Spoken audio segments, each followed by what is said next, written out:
address of National Collegiate Alcohol Awareness Week. My name is Chris C., and this is Kim Shover, and we're the Greek Way co-chairs for 1989. Tonight's speaker is Mrs. Lenise Bias. Mrs. Bias is the mother of the late Len Bias, the University of Maryland basketball player who died in 1986, just 2 days after being drafted by the Boston Celtics. Mrs. Bias takes this personal loss as a mission to help others avoid her son's tragic end. Mrs. Bias has appeared on numerous radio and television programs. She travels the United States as a lecturer and consultant, addressing issues concerning teen responsibility and peer pressure in today's society. Greek Way would like to acknowledge the generous funding support of the ISU Committee on Lectures, funded by the GSB, the Interfraternity and Panhellenic Councils, the ISU Athletic Department, the Regional Substance Abuse Center, the Physical Education Department, the Department of Sociology and Anthropology, and the Fund for the Improvement of Post-Secondary Education, along with the Inter-Residence Hall Association. Iowa State University would like to welcome Mrs. Lenise Bias.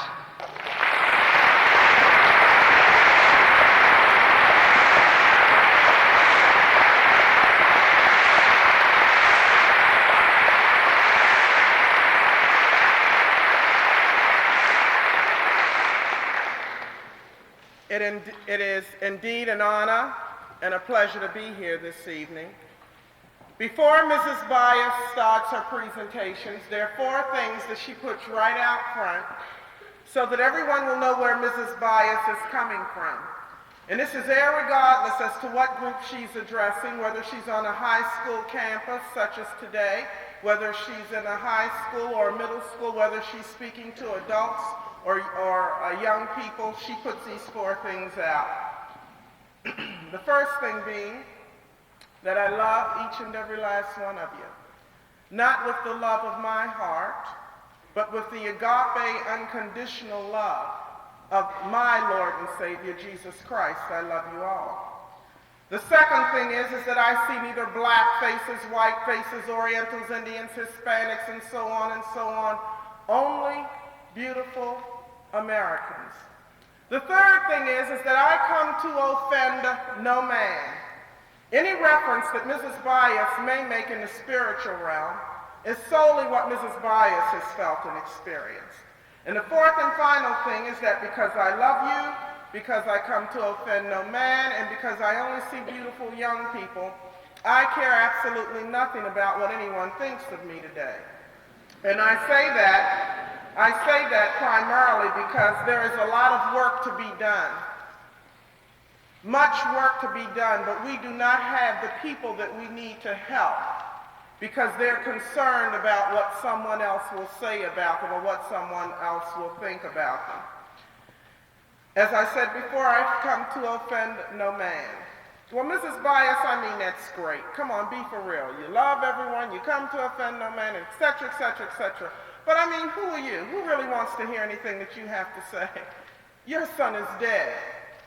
What can you, of all people, come here and say to someone else's child? Who wants to hear anything that you have to say today? Who are you? Just another opportunist, that's all, trying to take advantage of your son's death. No, I'm sorry, young people. This will not be an exercise in futility tonight. This will not be your regular, just say no. No, it will not. We have great problems in our nation today, and it's time for us to cut the foolishness out and become accountable. I'm only here tonight to tell you young people who are cold to come over here where it's hot, and if you're on the fence, to tell you to get off of the fence. Because when you're on the fence, you think you're right on target, you think you know what time it is, you know everything, but you're fooling yourselves. And where we have young people who sit on the fence and refuse to take a stand, when you are neutral, you help the oppressor, not the victims. Well, Mrs. Bias, who are the victims? The victims are the young people that are under you. We are all accountable to someone. And when you go along with the foolishness that's going on today and you do not take a stand, you are helping to destroy another young life. I have not come here today to eulogize Len Bias, but it's something that I have to get out of the way. It presses me in my spirit. I was just telling a couple of the sponsors that I saw a clip on TV this afternoon. This is one thing about being Len Bias's mother. We were not afforded the natural grieving process that many people experience. I was just sitting there in my hotel room today, and all of a sudden, here's Len's picture flashed on the screen, holding a Celtic shirt. And during an interview at an earlier presentation that I gave today, a lady asked me several questions, and it's one question that I'm asked whenever I give a press conference. Mrs. Bias, and this is for adults that are here and just for general information, can you please tell us, I have to get this out of the way so that we can get on with the presentation. Can you tell us what you did wrong as a parent? I mean, you seem to be so in tune to what's happening. Can you please tell us what you did wrong? What happened to Len Bias? Well, first of all, let me tell you, there are no perfect moms, no perfect dads, and no perfect children anywhere. No perfect families anywhere in this nation. And what I'm about to say is not, please hear me, is not the typical parent denial. We have parents with their heads in the ground so deep they can't pull them out if they try. This is not the typical parent denial. I have 3 babies at home still that I am concerned with. Michelle, 21, Jay, 19, and Eric, 15. A husband whom I love very deeply. So this is not the typical parent denial. Please believe me. It has never been proven to me that Len Bias caused his own death. Now, as I tell people always, look, opinions are like noses, everybody has one. You have yours and I have mine. But the man that I knew never used drugs. That's not to say Leonard was perfect. All I'm saying, it was never proven to me.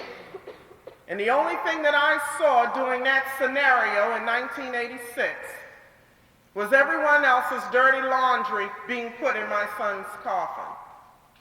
I am not saying that my son was perfect. I'm saying that there was another side of the story that has not been told. And a dead man cannot speak for himself.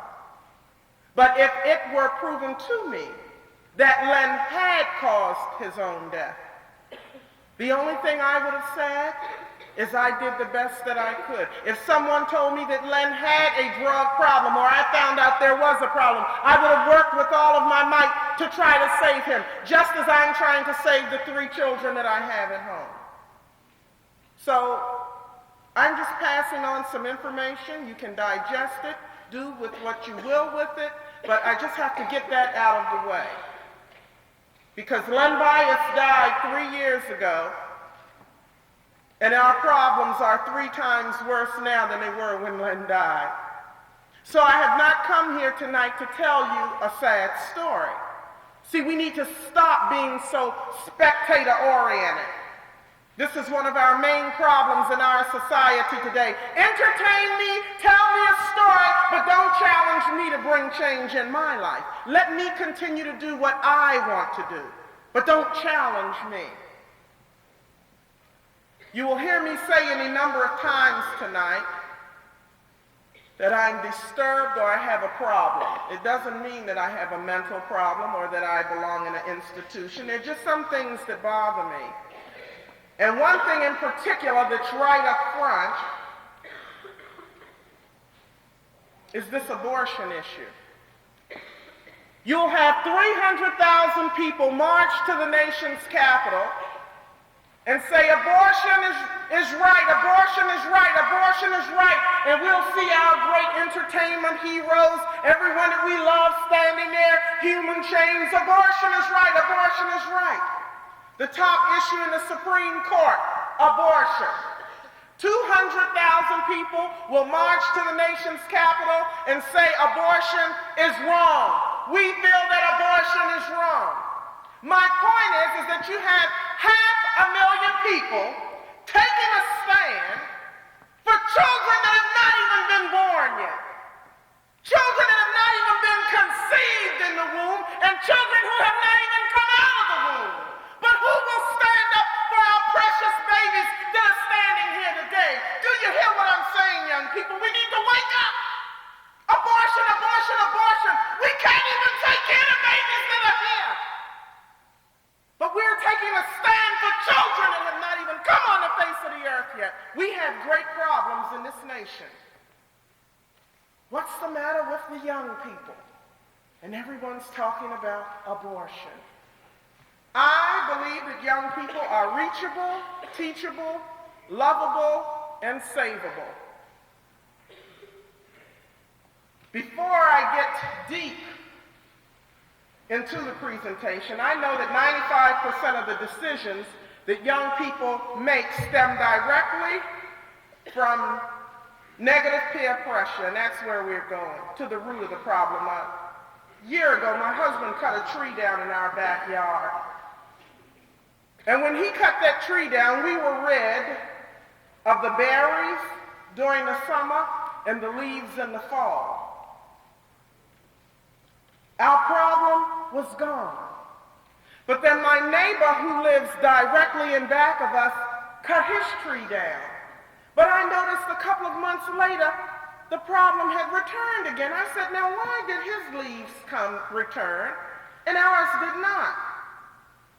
And when I thought about it, I remembered that not only did my husband cut the tree down, he got rid of the symptom, but he took an axe and he went to the root of the problem. He laid that axe to the root. And when he pulled those big, massive roots up out of the ground, the problem never returned. But see, we don't want to get to the root of the problem. We love Band-Aids. Put a Band-Aid here, put a Band-Aid there. Treat the symptom, but don't go to the cause. So today, we're going directly to the root of the problem. Each and every last one of you that are assembled here tonight. It's called accountability. Accountability. So many of our young people make decisions today that affect their beautiful lives in a negative way, primarily because they want to be accepted. No one wants to be alone. Who wants to be on a college campus with 20,000 other young people and not belong? No one wants to be alone. Everyone wants to belong somewhere to someone. And many of our young people will lower their standards, know right from wrong, will go and get in a group just to be with a group. And then when these negative influences come upon you, you'll go along and do what everyone else is doing and really don't want to be bothered. Just going along with the crowd so that no one will ride your back. No one wants to be alone. No, I don't have the guts to stand up and tell them I'm not going to do that. I'm not going to do this. But you really don't want to do it. So you put your little smiles on. Now look, our young people are so fake today. So fake. Put their little smiles on and act like they're so happy, shuffling along with the group when they know they're miserable on the inside. And I am concerned today about the moral state of our young people. I've never seen such low morale on college campuses. Everyone's smiling and acting like they're happy and miserable. So where we're going today, the title of my presentation is called Lies, Lies, and More Lies. Because there are 6 basic lies that affect our beautiful young people's decision-making process every day. 6 basic lies that our young people will lower their standards, know right from wrong, will lower their standards, will not do what they feel on the inside simply because of these 6 basic lies. So that's where we're going today. The lies that cause our beautiful young people to stumble and to fall. As I said before, if you're on the fence, I'm only here to get you off of the fence, because when you're neutral, you're not helping anyone. If you're hot, I'm right here to let you know if you're standing up for what's right, if you're in a leadership position, you're rolling. Stand there. I know that there is a price to be paid for daring to take a stand, but it's worth it in the end. If you're cold, I'm here to tell you to get from over here where it's cold, come over here where it's hot. Our young people are taught all of the time that it's not okay to accept yourself. From little teeny babies, you see TV, if you don't have a certain toy, you're not right. If you don't put on certain clothes or have on the certain facades that go on the outside, the superficial extremities, you're not right. So that leads us into the first lie. If I put on what everyone else puts on, and if I have my hair done like everyone else, and if I do everything that I'm supposed to do on the outside, ooh, I'll feel so good, I'll be so happy, people will like me, and what do we know? That's a lie. Because so many of you have so much, you have what you want, you're still lonesome, you're still depressed, you still feel bad. You have all these superficial extremities, and you still feel bad. Why? Because you don't know yourself. You don't know that the greatest love of all is not the love that you have for superficial extremities, the clothes on your back, how your hair is done, how your nails is done. The greatest love of all has to do with accepting and loving yourselves. And so many of our babies do not know themselves today because they are mimicking and emulating everyone that comes along.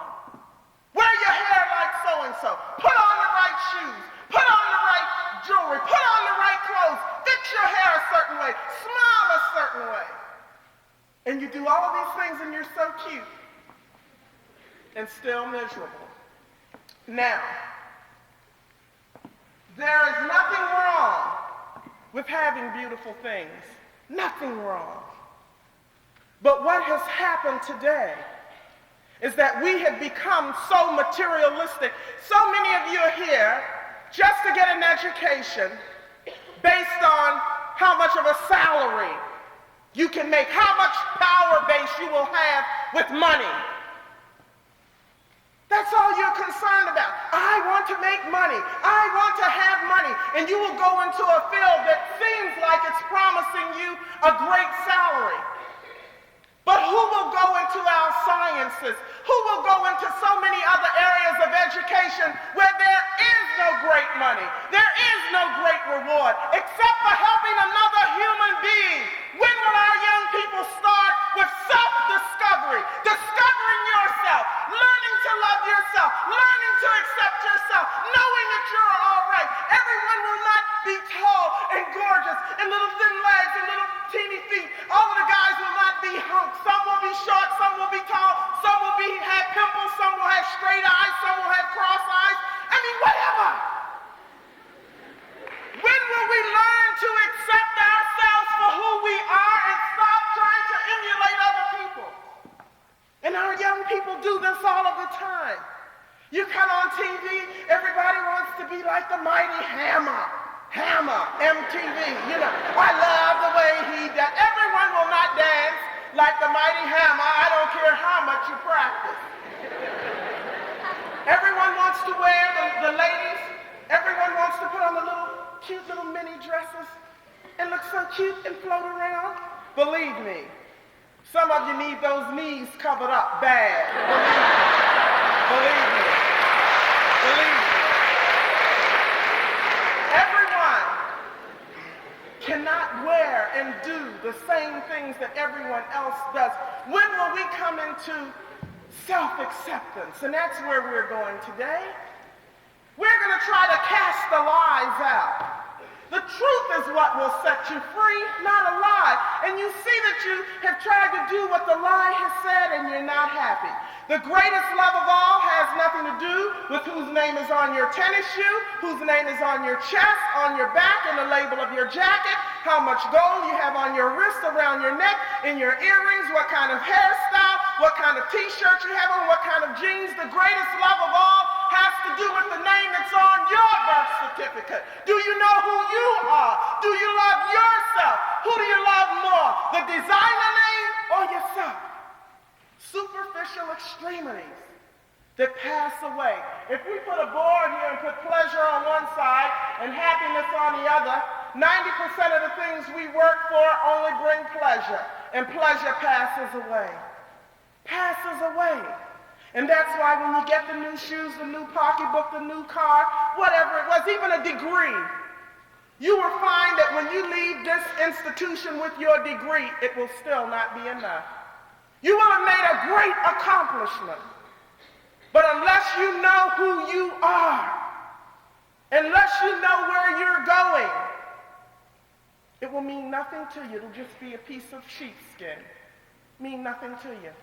You can look out into the adult world now and see that we have so many problems with our adults. I would much rather be speaking to an auditorium full of adults and parents, more so than young people, because that's where the root of the problem comes in, right there. But I have to speak to you, and I have a message for you.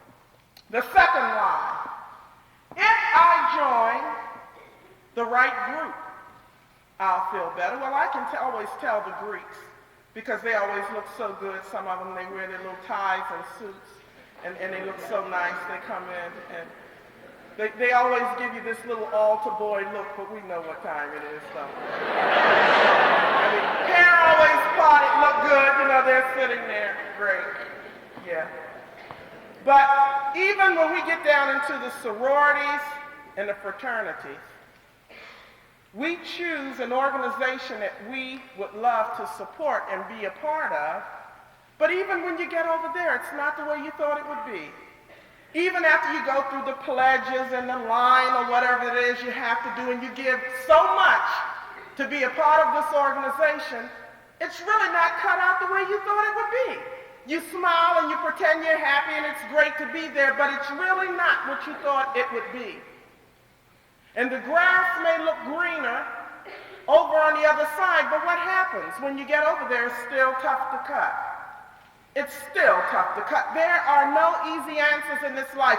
You must take a stand, one way or the other. Because you're with a certain group, it means nothing. Because you're in a certain organization, I'm in another organization, it means nothing.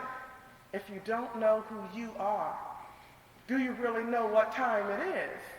It's okay to be in these groups, but do you know who you are?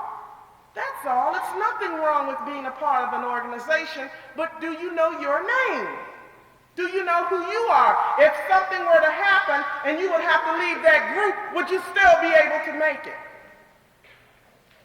Third lie: if I do what everyone else is doing in the group, ooh, it's going to feel so good and I'm going to be so happy. And we know that's a lie. We know that's a lie. Guess what? Oh, man, I drank last night so much beer, I puked up, I didn't even know my name, but we had a ball. How can you have a ball and you didn't even know where you were, who you were with, or how you got home? You know what I mean? If something has happened here, and somewhere along the line it's going to come to me, about how our social order has broken down. Why is it that we think that getting high or drinking beer or doing whatever, being involved with these pharmaceutical extractions that take you up for a little while and you come right back down? Even when you're dealing with alcohol, we know what? That alcohol is a depressant.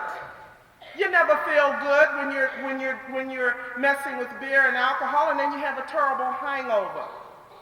Why is it our young people say, I will suffer like this for this temporary gratification, this temporary feeling to be accepted, and come right back down and feel the same way you did before you went up?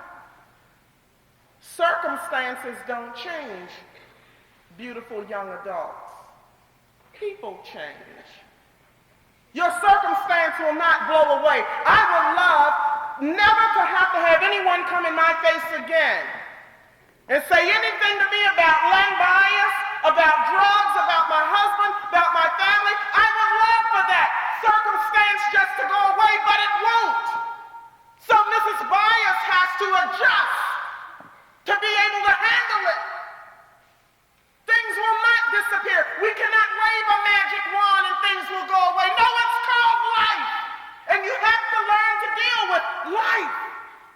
Our future, men and women leaders. You have to learn to deal with life. I would love for no one to call me again and say, we need you for a drug program. You know what I'd really like to do? Someone call me up and say, Miss Bias, we'd love to have you preach a sermon. Now, I'd like that, but I'm not going to do that tonight. I'm not going to do that tonight. But my circumstances have not changed. I have had to change to handle the problems that come upon me every day. And to know that I can make it. Not by myself, but by the grace of God, I can make it. So, getting in the right group, wearing the right clothes, doing the things that everyone else does means absolutely nothing. Young people, if you don't hear anything else that I say tonight, please hear this. Everyone that laughs and grins in your face is not your friend. Oh, you see teeth, and you become so overwhelmed. Hey, the guys really treated me good. Hey, the girls, I'm with this certain group. Oh, it was so great. It means nothing, young people. And so many of our young people today are being deceived by smiling faces. Decisions have to be made. Everyone is not your friend. I don't care. Look, Mrs. Bias thought 3 years ago that she had all the friends in the world. But when her baby died, she found out what time it is. And let me tell you, you can hold your hand up and count your true friends and still have fingers left. True friends. People that you can have confidence in. It's not all about what's all of this partying. We want to jam. When you turn on the TV, the only thing you see is someone laughing, comedy, or violence.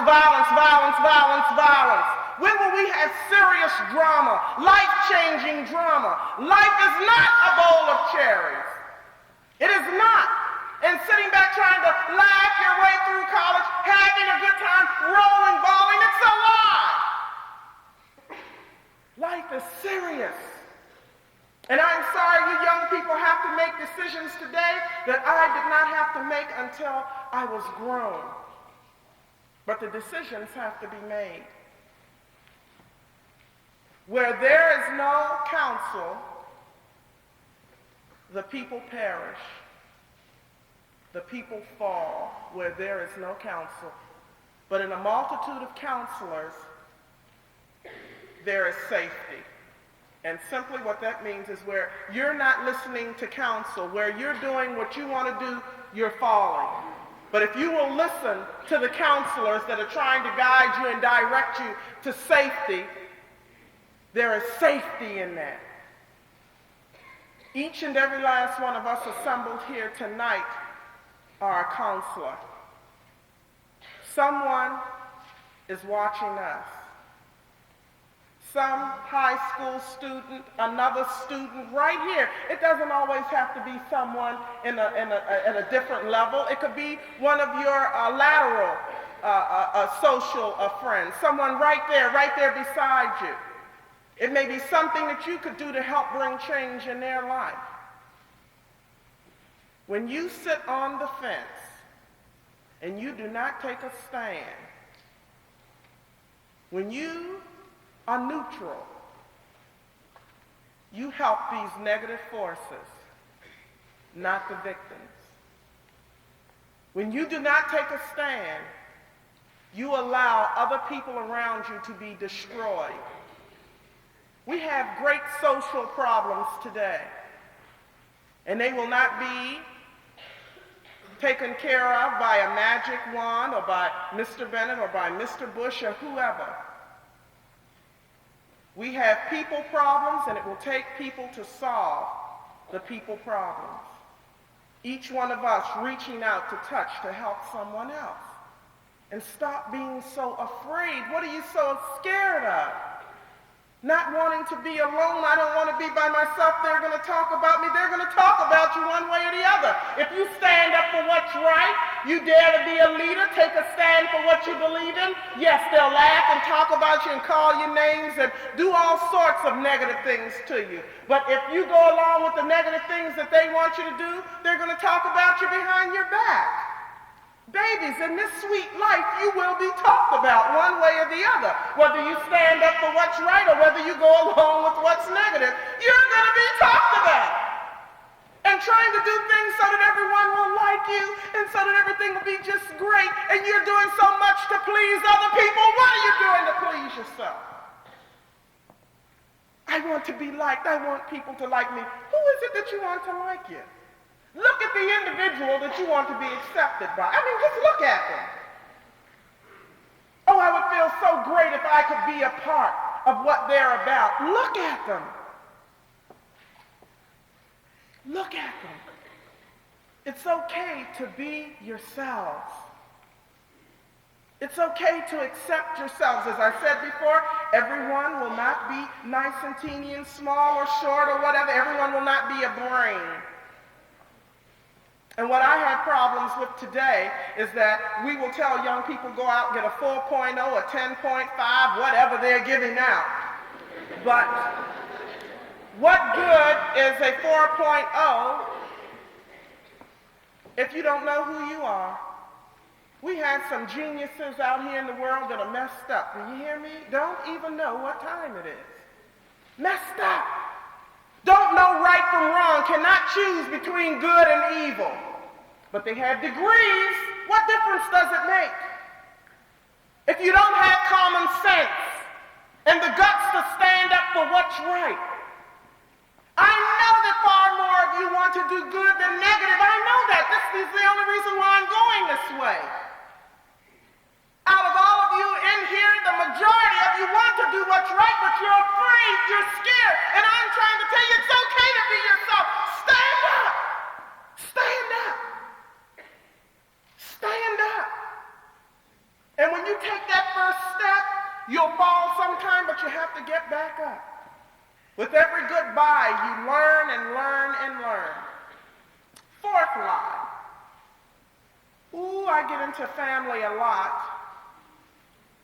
An awfully lot, because I am a firm believer that many of the problems that exist today stem directly from our families. Either we have parents who are misbehaving, which means they have missed their proper behavior, or we have young people who are misbehaving, who have missed their proper behavior. And all of this goes right back to the family. So I get into the family a great deal, because I know that many of the problems that we have today stem directly from the family. So that's where we're going with the fourth lie. If I pay no attention to instruction, if I disobey my mom and dad, pay them no attention, and just disregard everything they taught me, I'll feel so much better. Oh, it'll be so good. And what happens? You don't feel any better. I get into family so much because family is the nucleus of this nation, and it has been destroyed. Now I know that some of you may come from dysfunctional homes, but we see so much about the negative families. There are far more of you who come from homes where you have parents just like myself, who are out here struggling every day, trying to make it, trying to teach our kids, trying to be a role model and try to show them what's right. And when I speak to an audience full of adults, I said, parents, the first thing that you have to know about your children is that they're liars. Liars? Oh yes, they lie. And sometimes they try to tell the truth and a lie comes out anyhow. They try. But they have become so accustomed to ducking and dodging and going where they want to go so that they can do what they want to do. But I'm telling you, young people, don't take your families for granted. The foundation for understanding is the willingness to listen. Your mom and dad may be not up on everything that's happening, but we can see much further than you. You can see right here. And when your mom and dad try to direct you and say, no, don't go that way, go this way, or don't do this, do that, and you go in the opposite direction, you hurt yourself. We as parents can see 20 miles down the road what's happening. We can sit down, we can think. I have 3 young people at home, and I'm on my 15-year-old's back all of the time. One of the main reasons being that whenever your parents, and I say this to any of you who come from families where there are professionals there, where your mom or dad may be a professor or an instructor, a teacher, a law enforcement officer, a minister, any time your parents have a profession that is visible, people will back you up in the corner and tell you you can't do something because your mother is. You can't do something because your dad is the coach. You can't do this because your mom is a teacher or a counselor. Your dad is the judge. Your mom is the judge. Your dad is the sheriff. Whenever people tell you these lies, young people, don't believe them, because they only want to see you fall. You can't do because. You can't do because your parents are. It bothers me today in how easily our young people will betray their families for people that they know absolutely nothing about. It bothers me. Someone comes along with something and says, come go with me. I don't care what my mom and dad said. Hey, I'm having a good life. I'm away from them. I'm going to do what I want to do. I'm going to roll. And if I get in trouble, I'm not hurting anyone but myself. I am not hurting my family. I'm going with these new people. I'm tired of being Miss Goody Two-Shoes. I'm tired of guys calling me a wimple, this, that, and the other. I'm going where the happenings are. And let me tell you, the happenings lead to nothing but death. That's all. Death. And before you make that decision that won't hurt anyone but you think about this. Will that decision keep my mom and dad or my mom up crying all night long? Because we have mothers crying right now because of the decision that one person made. You wonder if that decision will have your dad depressed or your other brothers and sisters, loved ones upset. Just think, if your parents knew some of the things that you were doing, think about it. It would break their hearts. Just think. And they know that they've done the best to teach you. No, we don't do everything right, but we do the best we know how. And what we do out of love. Young people think they have all of the answers. As I said before, I have young people at home I have to deal with every day. Love them to death, all 3 of them, but they get on my nerves. Love them to death. Love them. Michelle, who is my 21-year-old, typical thing that you all do. She's in accounting, came in the other day, and her dad and I were lying there in bed, first in the room. Guess what I have to tell you? Changes for my future. Changes, guess what? Now I've decided, it's come to me. I will not major in accounting. I'm going to be a pediatrician. Oh, okay, Michelle. How many more times will you change your major? Okay? So I'm telling you this to let you know I have college-age young people at home, and I deal with things that your parents go through as well. Michelle had allowed her 19-year-old brother, Jay, to use her car to go to work. So she asked me if she could use my car, and I said, to run an errand, and I said, sure. So what she did, before she left, I gave her one simple instruction. What do you think it was? Be careful. That's all. And you know how arrogant you all can get when someone dares to tell you how to drive a car. You know that. You know how you carry on. Well, it was no different with Michelle. Goes out, her car, oh my goodness, you know. She takes the key. She goes out, and the only thing I said was, Michelle, it's beginning to rain, be careful. She went out of the house, very arrogant, and she returned 45 minutes later, very humble. Mom, I had an accident with your car. And I said, oh, no, not you. You couldn't have. No, you could not. Thank God that the damage was minimal and that she was not injured at all. But my point is, did she learn? Will she have to get into an accident, a bad accident, to hurt herself or someone else before she listens? So many of you have been told the same things over and over again by your parents. Slow down.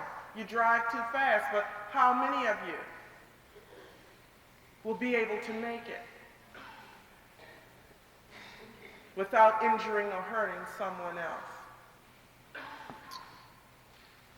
Fifth lie. No one else in the world has a problem like mine. I don't care where you go, young people think they have the worst problem. Oh, it's so sad. Oh, it's so terrible. I have a hard time. I don't know which way to go. I don't know what to do. But whatever you have to deal with, there is someone going through something worse than yourself and making it. Young lady came up to